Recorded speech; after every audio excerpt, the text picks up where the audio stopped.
রাসূল সাল্লাল্লাহু আলাইহি ওয়াসাল্লামের ৮টি বাণী। অসুস্থ ব্যক্তির প্রতি সমবেদনা জ্ঞাপন করো। ২. যে ব্যক্তি কোনো অসুস্থ ব্যক্তির প্রতি সমবেদনা জ্ঞাপন করতে যায়, আল্লাহ পাক তার উপর ৭৫,০০০ ফেরেশতার ছায়া দান করেন। তার প্রতিটি কদমে তার জন্য একটি করে নেকি লিখে দেন।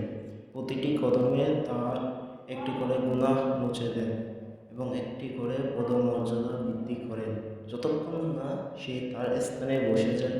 যখন সে বসে যায় তো রহমত তাকে আবৃত করে নেয় এবং নিজের ঘরে ফিরে আসা পর্যন্ত রহমত তাকে আচ্ছাদিত করে রাখবে। ৩.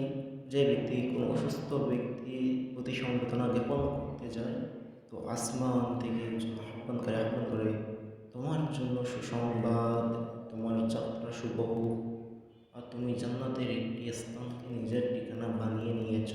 ৪.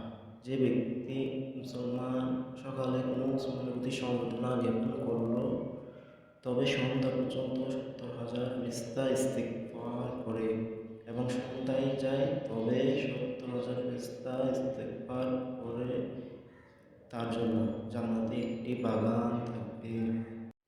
৫.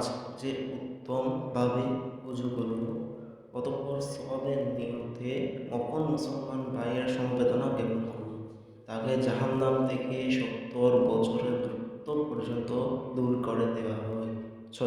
৬. যখন তুমি কোনো অসুস্থ ব্যক্তিকে দেখতে যাবে, তখন তাকে বলো যেন তোমার জন্য দোয়া করে, কেননা দোয়া ফেরেশতাদের দোয়ার মতো হয়ে থাকে।